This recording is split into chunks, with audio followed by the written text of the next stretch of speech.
안녕하세요. 현실주의자입니다. 제가 시작할 때 물을 마시거든요. 근데 제가 오프닝 영상을 짧게 하다 보니까 물 마실 시간이 없네요. 한눈에 보는 IPO 상장 일정 정리해봤습니다. 한번 보시고 좀 기억해 두시면 좋을 것 같아요. 어떤 종목을 주목해야 하는가 몇 가지 종목을 뽑아봤습니다. 카카오뱅크에 대해서 거품 리포트가 나왔습니다. 완전 개거품이라는 거죠.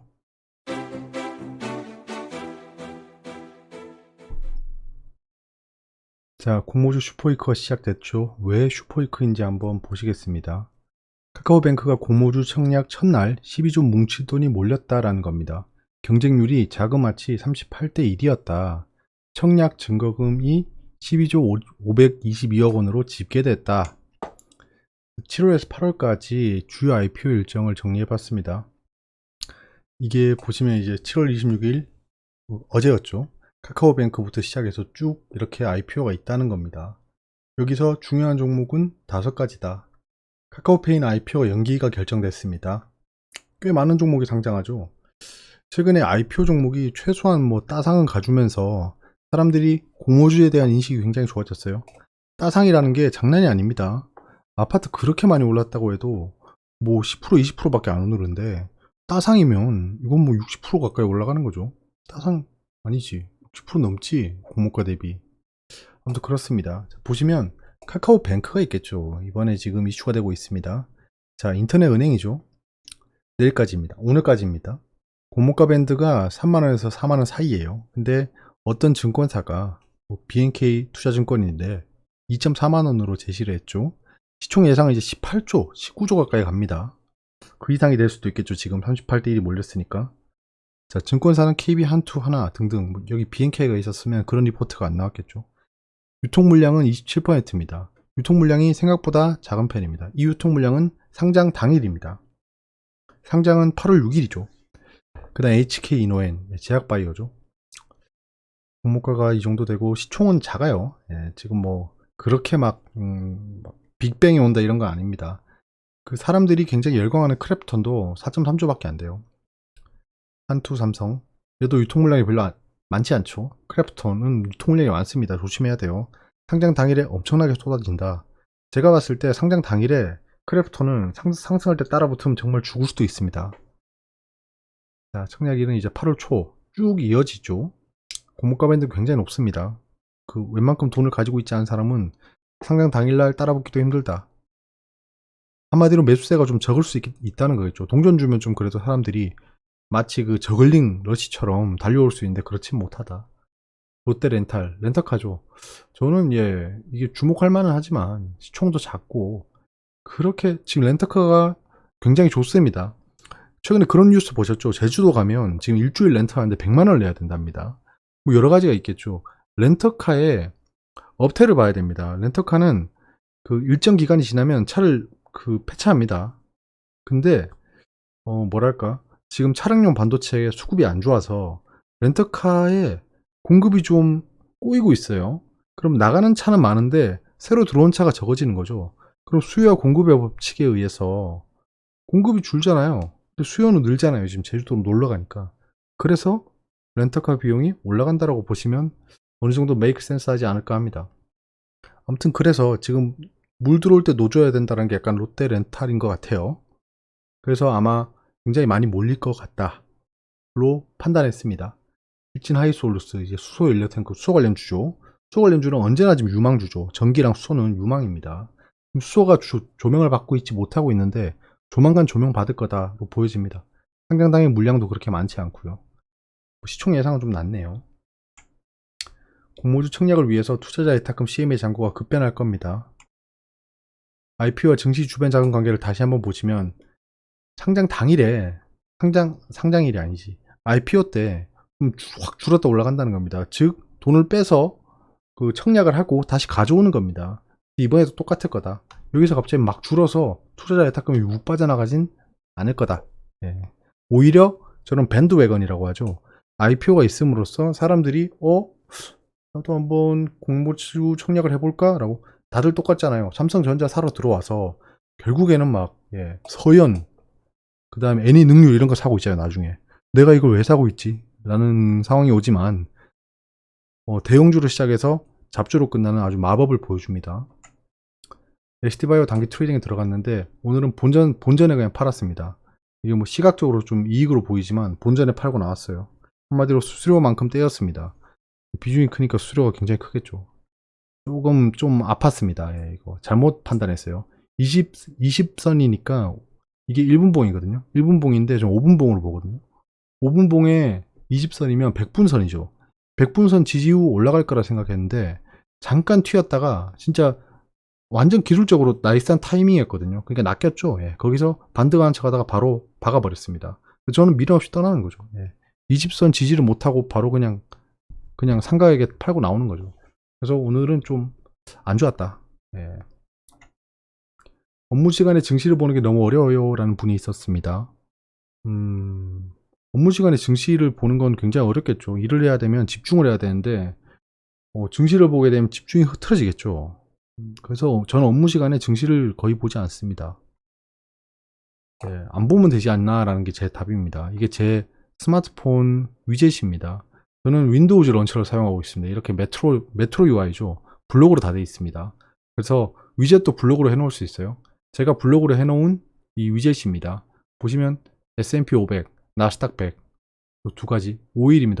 5일 주기로 움직이는 걸 보여줘요. 코스피, 코스닥, 예, 오늘 좀 빠졌죠. 이렇게 골드, 원유, 비트코인, 리플 지금 가져하고 있죠. 예.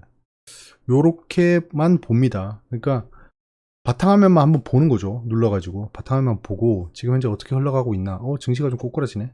미선물이 올라가네. 약간 요런 것만 판단하는 겁니다. 그래서 괄목할 만한 변동성이 발생하면 바로 들어가서 예, 단기 트레이딩 하는 거죠. 주요 지표만 저는 모니터링 하고 있다는 말씀을 좀 드립니다. 일하면서 계속 보고 있으면 진짜 예, 속 시끄럽죠. 그러면 일을 하는 건지 뭐 주식을 하는 건지 이게 어느 정도 시간이 지나면 증시를 안 보게 됩니다. 예, 처음에는 막 진짜 똥마려운 개처럼 계속 막 폰으로 막 MTS 보고 있잖아요.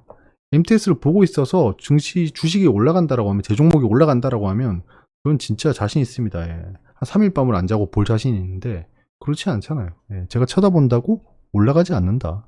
오히려 내가 보고 있다는 건 뭔가 변동성이 크다는 겁니다. 하락하고 있을 확률이 높겠죠. 그때 봐서 뭐합니까? 그냥 스탑로스 걸어놓고 안 보는 게 맞다라는 거죠. 전 단기 트레이딩 할 때도 매수하면 스탑로스 걸고 나갑니다. 안 봐요. 예. 안 보고 제가 상승을 예상하는 밴드까지 알람을 걸어놓고 그냥 끕니다. 알람이 와요. 그럼 내가 생각했던 곳에 왔네? 그럼 파는 거죠. 아니면 그냥 딩딩 울리면 스탑로스가 걸렸습니다라고 하면 그냥 책상 딱 치면서 그냥 해. 그렇게 하는 거죠. 태경케미컬에 대한 뉴스가 나와서 한번 붙여넣어 봤는데요. 자, 태경케미컬 신선식품 및 조선산업 회복 수혜주다. 올 게 왔네요, 진짜. 드디어 망언이 나오기 시작했습니다. 요런 거 안 좋죠. 요런 뉴스를 낸다는 건 매수를 엄청나게 했다는 거겠죠, 걔들이. 김연구원은 내년도 신규 공장 증설, 탄산 가스류 가격 하방 경직 가능성 등으로 실적 개선 여지가 있다며 다만 여기서 나오는 거죠. 여기서 본색이 나오는 겁니다. 다만 밸류에이션 부담은 리스크 요인.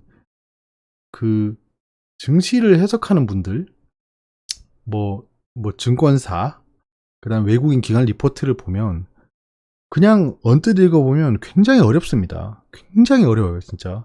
왜냐하면 보세요. 다만 밸류에이션 부담을 리스크 요인. 굳이 이렇게 얘기하는 겁니다. 제가 그 지식인들의 민낯을 말씀드리면 저는 최대한 쉽게 설명해 드리려고 하거든요. 왜냐하면 그게 알아듣는 거잖아요. 설명이라는 건 상대편이 알아들어야 됩니다. 특히 회사에서 기획 같은 일을 해보면 그 많은 것을 다 알고 있지 못한 결정권자에게 굉장히 쉽게 설명해야 되는 미션이 있습니다. 어렵게 설명하면 결국엔 제가 욕먹어요. 너 지금 무슨 소리 하고 있냐. 근데 얘들은 우리한테 욕먹을 일이 없잖아요. 그러니까 저런 식으로 말을 하는 겁니다. 자, 다만 밸류에이션 부담은 리스크 요인이 무슨 뜻이죠, 여러분? 아시는 분들은 있겠죠. 근데 한마디로 지금 가격이 많이 올랐다, 위험하다 이 얘기입니다. 그거를 밸류에이션이라고 하는 겁니다. 항상 밸류에이션이라고 하죠. 밸류에이션. 리스크. 뭐 리스크는 많이 아니까. 근데 뭐 가격이 많이 올라서 좀 부담스럽다라는 얘기입니다. 실적 개선 여지가 있다. 돈 더 벌 것 같다. 뭐 아무튼 그렇게 쉽게 설명할 수 있는데 항상 이런 지식인을 자처하는 사람들은 어려운 용어를 씁니다. 그래서 그런 거에 휘둘리지 말고 그럴싸해 보이지 마라 라는 겁니다. 굉장히 쉽게 설명할 줄 아는 사람이 진짜 백입니다. 그래서 쉽게 설명하는 사람의 그 말에 귀를 기울여야 한다라는 거죠. 카카오뱅크 청약날 나온 매도 리포트 장외가 어이없는 수준이다. 장외가 어이없는지 장외가가 어이없는지 모르겠지만 일단 공모주 청약을 앞둔 카카오뱅크에 대해 매도 리포트가 나왔다. BNK 투자증권은 카카오뱅크 현 시가총액이 기대감을 웃돌아 선반영됐다는 판단과 함께 목표 주가로 현재 좀 쉽시다 좀 진짜 문장을 왜 이렇게 길게 했어요. 목표 주가로 현재 공모가보다 낮은 24,000원을 제시했다라는 겁니다. 그 이유는 지금 너무 많이 몰렸다는 거예요. 투심이 과열돼서 공모가가 너무 높게 형성됐다. 이건 거품이다라는 거죠. 그럼 뭐 BNK 투자증권은 뭘 모르겠지만 일단 뭘 몰라도 이 카카오뱅크 공모에 참여를 하지 않았다는 걸 알 수 있겠죠. 설마 자기가 참여해놓고 저런 얘기를 하지는 않겠죠. 왜냐하면 공모가가 지금 저런 리포트를 내봐야 공모가가 내려갈 리가 없습니다. 그러니까 얘들은 24,000원에 사고 싶은 거예요.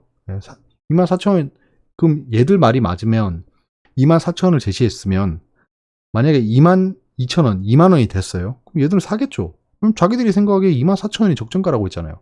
근데 24,000원 밑으로 내려왔다는 건 자기들이 생각하는 적정가보다 싸다라는 겁니다. 한마디로 얘들의 그냥 매도 리포트의 목적은 24,000원 밑에서 사고 싶어요입니다. 24,000원까지 간다라고 그냥 물 떠놓고 비는 겁니다. 왜냐하면 투심은 자기들이 결정하는 게 아니거든요. 카카오뱅크의 모멘텀이나 기업 실적은 BNK 투자증권이 결정하는 게 아니란 말입니다. 근데 얘들은 무슨 권한을 가지고 이렇게 언론에다가 24,000원이 적정가다라고 이렇게 매도 리포트를 낼 수 있는지는 모르겠지만 뭐 세상이 그렇게 만들었겠죠. 언론은 돈 있는 자들이 쥐고 있으니까요. 아무튼 이 리포트가 나온 거는 어이가 없다. 근데 상장 당일에 유통 물량이 적습니다. 카카오뱅크가 27%였죠. 유통 물량이 적어서 저는 급등이 가능해 보입니다. 매도하는 양이 정해져 있다는 거잖아요. 수요 공급에 따라서 공급이 적으니까 매도하는 양은 정해져 있겠죠. 그럼 급락 가능성은 좀 없어 보이는데 최근에 공모주 추세를 봤을 때 좀 상승하는 척 하다가 하락을 해버리는 경우가 굉장히 많습니다. 심지어는 SK바이오사이언스도 그랬잖아요. SK바이오팜도 그랬고 SK바이오팜은 이제 바닥에서 고개 들고 있죠. 하이브라고 하면 잘 모르시니까 그 빅히트 엔터테인먼트는 그렇게 오랜 기간 하락하다가 제가 그때 상승할 일 없다고 했잖아요. 그래서 계속 하락했습니다. 계속 하락하다가 바닥을 잡고 지금 그 지난 고점까지 와 있습니다. 카카오 게임도 그렇죠. 그러니까 만약에 하락세로 돌아가면 카카오뱅크가 섣불리 매수하지 말고 바닥을 잡는 걸 기다리면 된다는 겁니다. 바닥을 잡는 거. 바닥을 잡는 게 이 최근에 공모주를 봤을 때 어렵지 않습니다. 추세선을 그려놓고 추세선을 돌파한 점 보고 있으면 돼요. 약간 그런 식으로 좀 투자할 겁니다. 카카오뱅크를 당일날 들어가진 않을 거예요. 카카오뱅크가 신나게 그냥 칼춤을 춘 다음에 조정을 보인 다음에 그때 타진해 볼 겁니다. 빅히트 비싸다고 그렇게 얘기했는데 지금 그때 공모 당시에 고점 찍었을 때까지 와 있습니다. 아무튼 약간 카카오뱅크에 대한 전략은 그렇다. 공모주 청약을 할 수 있으면 해서 한 따상 정도 먹고 파는 게 맞다고 봅니다. 맞다고 봐요. 그 다음에 좀 기다려 보는 거죠. 중국 증시가 폭락했습니다, 오늘. 제가 중국 그 본토 CSI 300 레버리지를 살까 말까 보다가 안 샀어요. 이건 아닌 것 같더라고. 왜냐하면 중국 증시 폭락 이유가 새로운 악재가 발생했습니다. 중국 정부의 사교육 규제. 갑자기 왜 사교육 규제지? 뭐 그런 기타 등등 자국 기업에 대한 규제를 강화하고 있다는 거예요.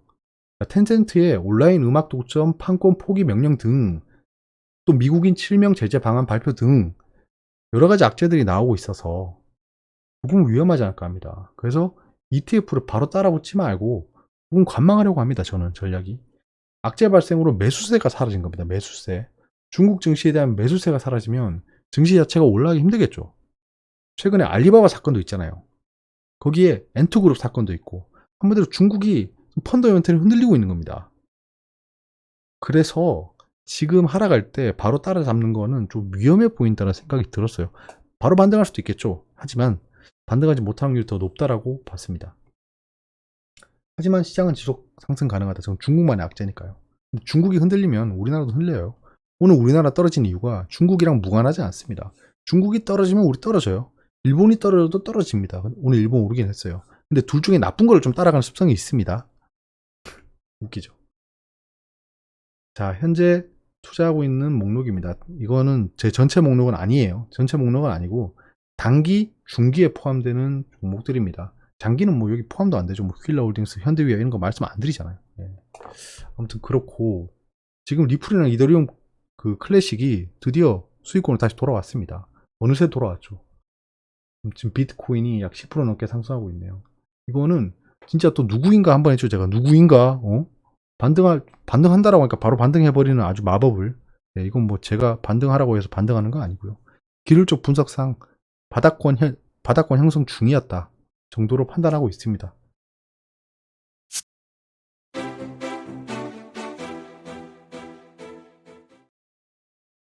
자, 현재 미국 증시는 강보합 중입니다. 강보합. 나스닥은 신고가를 찍고 지금 하락 중입니다. 신고가 영역이기 때문에 신고가를 터치한 다음에 조금 하락하기 시작하면 매도세가 막 나옵니다. 단기 트레이딩 하는 사람 굉장히 많겠죠. 미국이라고 다를 건 없습니다. 쟤들이 오히려 더하면 더했어요. 예전에 뭐 야구도 그렇죠. 뭐 일본은 뭐 분석의 야구, 뭐 미국은 힘의 야구 그러는데 일본은 분석의 야구고 미국은 분석과 힘의 야구입니다. 똑같아요. 미국 증시도 단기 트레이딩도 하고 장기 투자도 하고 그렇습니다. 오히려 프로그램 매매가 거기가 더 발달했겠죠. 실리콘밸리에서. 한국 증시는 오늘 많이 떨어졌기 때문에 지금 MSCI 펀드 지수가 후행하는 모습을 보여주고 있기 때문에 저거를 바로미터로 보진 않겠습니다.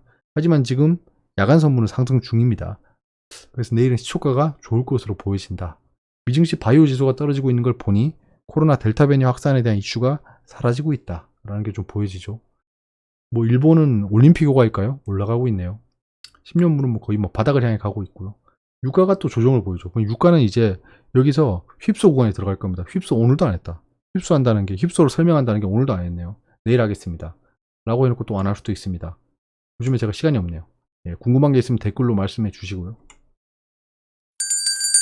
예, 최근에 좀 사회적 분위기도 안 좋고, 좀 건강에 대한 걱정이 좀 커지는 시간이죠. 델타 변이도 확산되고, 또 여러분들도 많이 피곤할 거 아닙니까? 코로나 블루도 심해지고, 너무 증시에 연연하면서 증시에 매달리면서 건강을 해치지 마시고요. 증시는 그냥 it is what it is라고 하잖아요. 그냥 그대로 갈 겁니다. 그대로 갈 거고 기차는 달릴 거니까 여러분들이 막 매달려서 막 해봐야 기차는 그냥 가는 겁니다. 너무 집착하지 말고 방향성을 타진한 다음에 내가 상승으로 봤으면 그걸 믿고 가만히 기다려보는 게 어떨까 합니다. 뭐 예를 들면 적절한 예는 아닐 수 있지만 네이처셀 같은 거 보시면 전혀 좋은 종목이 아니죠. 예. 그때 당시엔 좋은 종목이 아니었습니다. 지금이야 뭐 못 사서 안다는 종목이 되는데 왜인진 몰라요. 뭐 삼성이 어떠고 하는데 저는 아니라고 봅니다. 왜인진 모르겠지만 시간이 지나 보니까 결국에는 막 안절부절하던 때를 지나고 나면 훨씬 더 좋은 결과가 나와 있는 경우가 많습니다. 주식은. 그래서 그런 걸 좀 상기하시면서 너무 막 증시에 급등나게 연연하지 말자라는 게 제 생각입니다.